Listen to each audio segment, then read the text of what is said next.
Meus irmãos e amigos, vamos então à lição número 19 do nosso estudo da carta do apóstolo Tiago. Estamos no capítulo 5, o último capítulo desta pequena carta, mas apesar de pequena, tão interessante, tão profunda, tão diversificada nas suas unidades de sentido e, portanto, com o qual nós podemos aprender muito sobre a vida cristã. Diz então aqui na primeira secção do capítulo 5, portanto os primeiros 6 versículos, algumas bíblias têm uns subtítulos em itálico que não estão nos originais, portanto nos textos bíblicos mais antigos, que diz os maus ricos. E diz: eia, pois agora vós ricos, chorai e pranteai por vossas misérias, que sobre vós hão de vir. As vossas riquezas estão apodrecidas, e as vossas vestes estão comidas de traça. O vosso ouro e a vossa prata se enferrujaram, e a sua ferrugem dará testemunho contra vós, e comerá como fogo a vossa carne. Entesourastes para os últimos dias. Eis que o jornal dos trabalhadores que ceifaram as vossas terras, e que por vós foi diminuído, clama. E os clamadores dos que ceifaram entraram nos ouvidos do Senhor dos Exércitos. Deliciosamente vivestes sobre a terra, e vos deleitastes, cevastes os vossos corações, como num dia de matança, condenastes e matastes o justo. Ele não vos resistiu. Realmente este parece um libelo muito duro contra os ricos daquele tempo. Mas será que há algum mal, alguma imoralidade em ser rico? Pensemos em que tipo de sociedade estamos a falar. Estamos a falar de uma sociedade no primeiro século, há 2000 anos, uma sociedade no Médio Oriente, onde havia, portanto, um sistema já há muitos anos estabelecido, um sistema de escravatura, em que no Império Romano apenas uma pequeníssima parte da população é que tinham o direito de cidadania e, portanto, tinham adquirido ou por nascimento ou por uma significativa soma de dinheiro, tinham conseguido comprar o direito de cidadania e, portanto, não era muito fácil aceder à cidadania romana. E depois havia, enfim, os outros que não eram cidadãos, e havia muitos, a maioria talvez, dos escravos.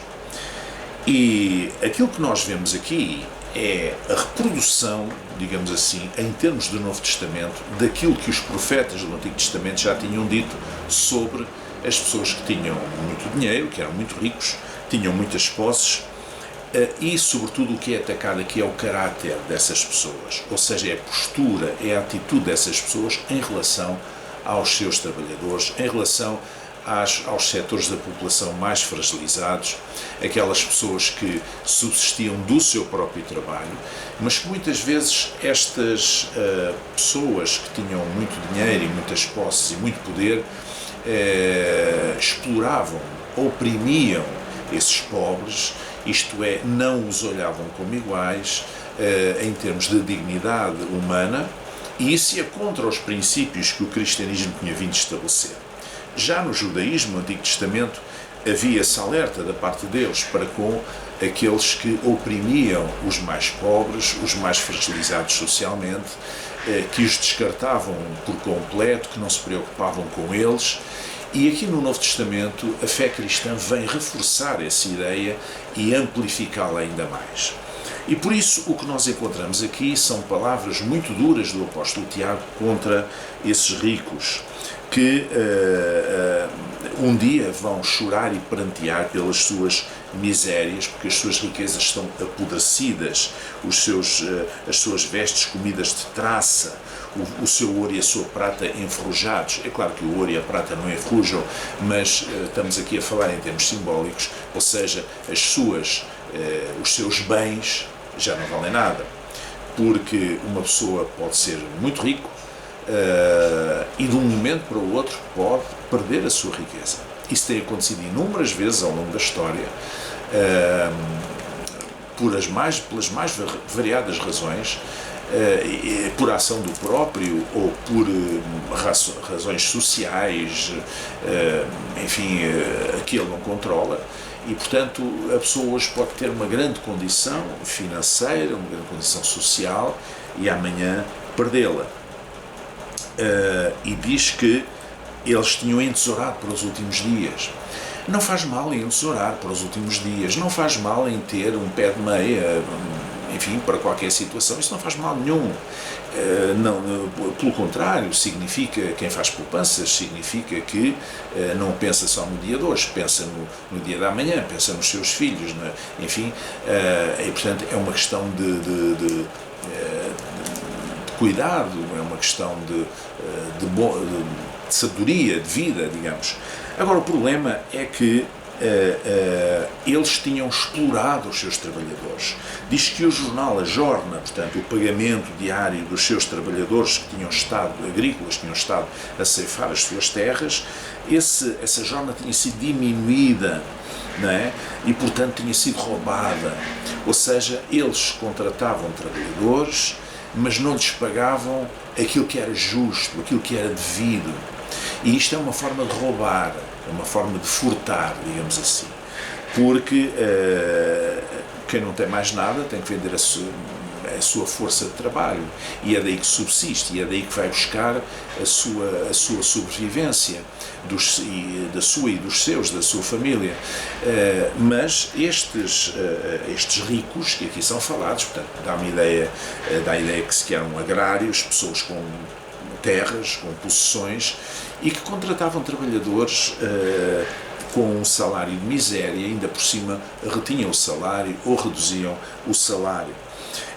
E diz que esse clamor, esse salário que foi diminuído, clama, e esse clamor dos que ceifaram entrou nos ouvidos do Senhor dos Exércitos. Isto quer dizer que estes trabalhadores queixavam-se que não recebiam o devido, o justo valor do seu trabalho, e que o que recebiam não era suficiente para sustentar a sua casa.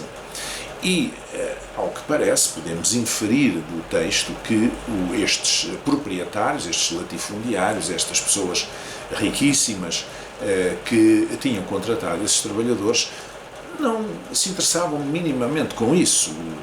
Sabemos bem que até mesmo em Portugal, em muitos momentos, quando os trabalhadores se queixavam que não tinham o que oferiam não lhes dava para comer, os proprietários mandavam para cima deles a GNR com os cavalos e a repressão, reprimiam-nos, não é? E, portanto, nem sequer se podiam queixar.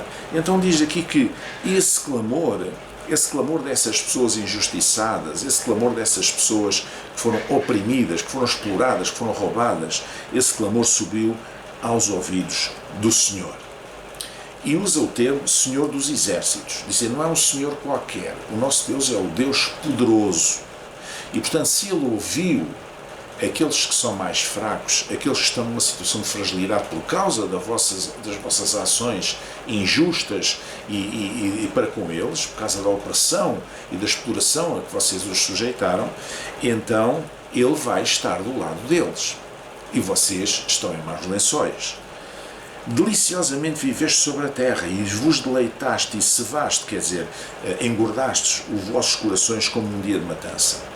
Da mesma maneira como se engorda um animal para a matança, eles viveram os seus dias, digamos, a engordar o seu coração. Isto significa com uma vida de Fausto, com uma vida de desperdício, com uma vida daquilo que é o supérfluo, não com uma vida frugal, mas com aquilo que era autêntico desperdício, mas ao mesmo tempo os seus trabalhadores, as pessoas que lhe vendiam a sua força de trabalho, não tinham dinheiro para sustentar os seus filhos, não tinham como sustentar os seus filhos. Porquê? Por uma questão de injustiça, porque não recebiam uma retribuição justa do seu salário. E por isso, o apóstolo Tiago termina esta secção do texto, capítulo 5, de uma forma muito frontal e muito dura. Diz, condenaste e mataste o justo, e ele não vos resistiu.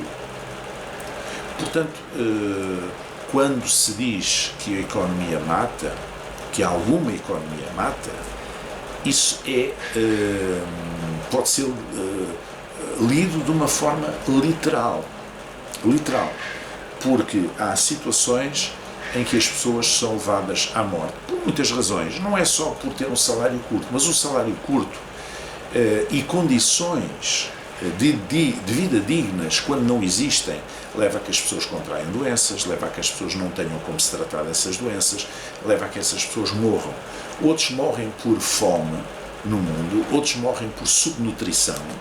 Em África, todos os dias morrem milhares e milhares de crianças e adultos de fome e subnutrição, e noutras partes do mundo também. Porquê? Porque existe um sistema social que é injusto, que é iníquo, que é contrário aos princípios do Reino de Deus.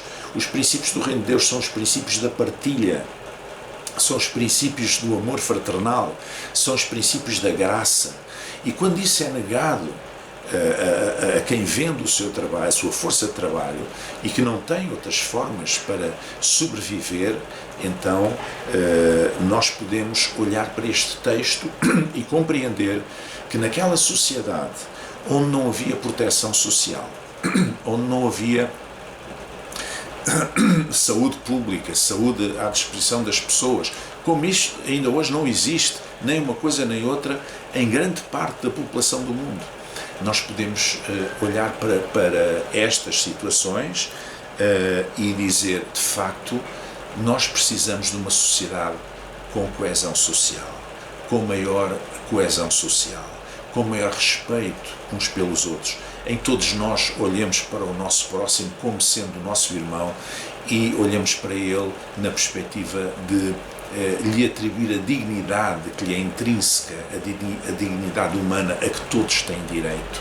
Toda a gente tem direito a ter uma vida minimamente digna, né? E quando aqueles que negam aos outros que estão ao seu serviço uma vida digna, podendo dar-lhe uma vida digna, né? E ao mesmo tempo esbanjam os seus bens, esbanjam as suas mais-valias, esbanjam os seus lucros de uma maneira criminosa, então Deus irá atuar, mais cedo ou mais tarde. E com certeza que isso não agrada a Deus, e com certeza que isso não tem nada a ver com aquilo que é chamada a fé cristã, nem a cultura do reino de Deus. É qualquer coisa que nós devemos afastar-nos. Uma semana abençoada.